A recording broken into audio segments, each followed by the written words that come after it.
ఈరోజు కృష్ణ అంగారక చతుర్దశి మాస శివరాత్రి. ఈ రెండు కలిసి వచ్చిన తరుణంలో ఎలాంటి విధి విధానాలు పాటిస్తే సమస్త శుభ ఫలితాలు చేకూరతాయో నేటి శుభం లాభం అనే శీర్షికన పరిశీలిద్దాం. ఏ నెలలోనైనా బహుళ పక్షంలో వచ్చే చతుర్దశి తిథి మంగళవారంతో కలిసి వస్తే దాన్ని కృష్ణ అంగారక చతుర్దశి అనే పేరుతో పిలుస్తారు. ఈ కృష్ణ అంగారక చతుర్దశి చాలా శక్తివంతమైన పర్వదినమని ప్రామాణిక ధర్మశాస్త్ర గ్రంథాలన్నింటిలో చెప్పారు. సూర్యగ్రహణంతో సమానమైన రోజుగా ఈ కృష్ణ అంగారక చతుర్దశిని చెప్పారు. అంటే సూర్యగ్రహణం ఉన్న రోజు మనం చేసే స్నానం కానీ దానం కానీ పితృతర్పణం కానీ ఎలాంటి అద్భుత ఫలితాలను ఇస్తాయో అంతటి అద్భుత ఫలితాలు ఈ కృష్ణ అంగారక చతుర్దశి రోజు చేసే స్నానం కానీ దానం కానీ పితృతర్పణం కానీ కలిగింపజేస్తాయి. ఈ కృష్ణ అంగారక చతుర్దశి ప్రాధాన్యత గురించి శాస్త్ర ప్రామాణికంగా కొన్ని శ్లోకాలు చెప్పారు. ఆ శ్లోకాలు కృష్ణ అంగారక చతుర్దశి ప్రాధాన్యత, కృష్ణ అంగారక చతుర్దశి రోజు పాటించాల్సిన ముఖ్యమైన విధి విధానాలను తెలియజేస్తాయి.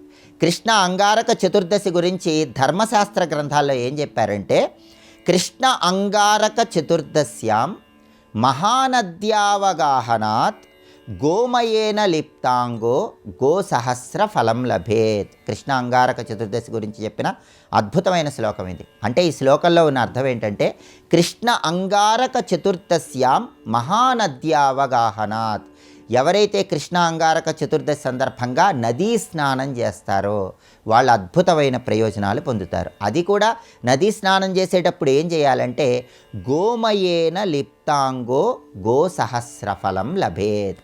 అంటే గోమయాన్ని కొద్దిగా శరీరానికి రాసుకొని నదీ స్నానం చేయండి, గోసహస్ర ఫలం లభేత్, 1000 గోవులు దానం చేసిన ఫలితం కలుగుతుందని శాస్త్ర ప్రమాణమైన ఈ శ్లోకం మనకు తెలియజేస్తుంది. కాబట్టి ఈరోజు ఎవరైతే దగ్గరలో ఉన్న నదిలో స్నానం చేసే ముందు గోమయం కొద్దిగా రాసుకొని ఆ తర్వాత ఆ నదిలో స్నానం చేస్తారో వాళ్ళకి ఏకకాలంలో 1000 గోవులు దానం చేసిన ఫలితం కలుగుతుందని ఈ ప్రామాణిక శ్లోకం తెలియజేస్తుంది. అలాగే కృష్ణ అంగారక చతుర్దశి గురించి శాస్త్రంలో చెప్పిన రెండో శ్లోకం ఏంటంటే, కృష్ణపక్షే చతుర్దశ్యాం అంగారక దినం యథా తదా స్నాత్వా శుభేతోయే తర్పణం యమనామభిః. అంటే అర్థం ఏంటంటే, కృష్ణపక్షే చతుర్దశ్యాం అంగారక దినం యథా, బహుళపక్షంలో మంగళవారంతో కూడిన ఈ చతుర్దశి నవగ్రహాలలో కుజుడికి ప్రీతిపాత్రమైనది, ఎంతో శక్తివంతమైనది. తదా స్నాత్వా శుభేతోయే తర్పణం యమనామభిః. అంటే ఎవరైతే ఈరోజు యమధర్మరాజుకి తర్పణమిస్తారో యమతర్పణమిస్తారో వాళ్ళు సర్వ అపమృత్యు దోషాలను తొలగింపజేసుకొని దీర్ఘాయుర్దాయాన్ని పొందుతారని ఈ రెండో శ్లోకం మనకు తెలియజేస్తుంది. కాబట్టి శాస్త్రంలో చెప్పబడిన విధంగా ఈరోజు ఇచ్చే యమతర్పణం అద్భుత ఫలితాలను కలిగిస్తుంది.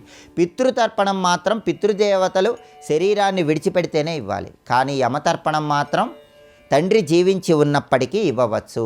ఈరోజు ఇంటి యజమాని తప్పకుండా యమతర్పణం ఇవ్వాలి. అలా ఇవ్వటం ద్వారా ఇంట్లో వాళ్ళందరికీ అపమృత్యు దోషాలు తొలగిపోతాయి. యమతర్పణం ఎలా ఇవ్వాలంటే, దక్షిణ దిక్కు వైపు తిరిగి నీళ్లల్లో నల్ల నువ్వులు కలిపి ఆ నల్ల నువ్వులు కలిపిన నీళ్లు 3 సార్లు విడిచిపెడుతూ యమాయ నమః యమం తర్పయామి తర్పయామి తర్పయామి అనుకోవాలి. అలా నల్ల నువ్వులు కలిపిన నీళ్లు దక్షిణ దిక్కు వైపు తిరిగి ఇంటి యజమాని విడిచిపెట్టేటప్పుడు ఈ 4 వేళ్ల నుంచి ఆ నీళ్లు విడిచిపెట్టాలి. ఎందుకంటే యమతర్పణం అంటే అది దైవ తర్పణం. కాబట్టి ఈ 4 వేళ్ల నుంచి నల్ల నువ్వులు కలిపిన నీళ్లు విడిచిపెడుతూ యమాయ నమః యమం తర్పయామి తర్పయామి తర్పయామి అనుకోండి. ఇలా యమతర్పణం ఇవ్వటం ద్వారా కుటుంబంలో సభ్యులందరికీ అపమృత్యు దోషాలు తొలగింపజేసుకొని దీర్ఘాయుర్దాయాన్ని సిద్ధింపజేసుకోవచ్చు.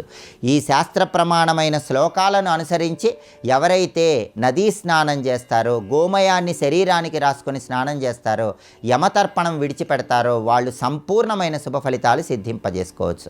అలాగే ధర్మశాస్త్ర గ్రంథాలు ఏం చెప్తున్నాయంటే, కృష్ణ అంగారక చతుర్దశి సందర్భంగా గోధుమలు కానీ యవలు కానీ ఎక్కడైనా దేవాలయంలో దానం ఇవ్వాలి. యవలు మీకు అందుబాటులో లేకపోతే బియ్యమైనా దానం ఇవ్వాలి. దానం తీసుకునే వాళ్ళు ఎవరూ లేకపోతే నానబెట్టిన గోధుమలు నానబెట్టిన బియ్యం గోమాతకు ఆహారంగా తినిపించాలి. దానివల్ల విశేషమైన శుభ ఫలితాలు చేకూరుతాయి. అలాగే ఈరోజుకి ఇంకొక ప్రత్యేకత ఉంది. అదే మాస శివరాత్రి. మాస శివరాత్రి రోజు ఈశ్వరుణ్ణి పంచబిల్వాలతో పూజించినట్లయితే శివానుగ్రహం వల్ల సర్వ పాపాలు తొలగిపోయి ఇహలోకంలో సర్వ సంపదలు కలిగి పరలోక మోక్షప్రాప్తి కూడా పొందవచ్చు. ఈ పంచబిల్వాలకు సంబంధించిన శాస్త్ర ప్రమాణమైన శ్లోకం కూడా చెప్పారు. తులసి బిల్వ నిర్గుండి జంబీరామలకం తథా పంచబిల్వమితి ఖ్యాతం శివపూజార్థముత్తమం. శాస్త్రంలో చెప్పిన శ్లోకం ఇది. ఈ శ్లోకంలో ఉన్న అర్థం ఏంటంటే తులసి బిల్వ నిర్గుండి, నిర్గుండి అంటే వావిలి ఆకు, జంబీరము అంటే నిమ్మ ఆకు, ఆమలకం అంటే ఉసిరి. కాబట్టి ఈ శ్లోకం ఏం చెప్తుంది? తులసి బిల్వ నిర్గుండి జంబీరామలకం తథా అంటే ఎవరైతే మాస శివరాత్రి రోజు తులసి దళాలతో, మారేడు దళాలతో, వావిలి ఆకులతో, నిమ్మ ఆకులతో, ఉసిరిక ఆకులతో ఈశ్వరుణ్ణి పూజిస్తారో పంచబిల్వమితి ఖ్యాతం శివపూజార్థం ఉత్తమం. వీటిని పంచబిల్వాలంటారు. వీటితో శివపూజ చేసినట్లయితే పరమేశ్వరుడి సంపూర్ణమైన అనుగ్రహం కలుగుతుంది. శివానుగ్రహం వల్ల సమస్త శుభ ఫలితాలను సిద్ధింపజేసుకోవచ్చు. కేవలం నిమ్మ ఆకులు మాత్రమే కాకుండా నిమ్మకాయలు కూడా పరమేశ్వరుడికి ఎంతో ప్రీతిపాత్రం. అందుకే శివపూజలో నిమ్మకాయలు ఈశ్వరుడికి సమర్పించడం ద్వారా కూడా విశేషమైన శుభ ఫలితాలు చేకూరుతాయి. కాబట్టి కృష్ణ అంగారక చతుర్దశి సందర్భంగా ఈ ప్రత్యేకమైన విధి విధానాలు పాటించండి.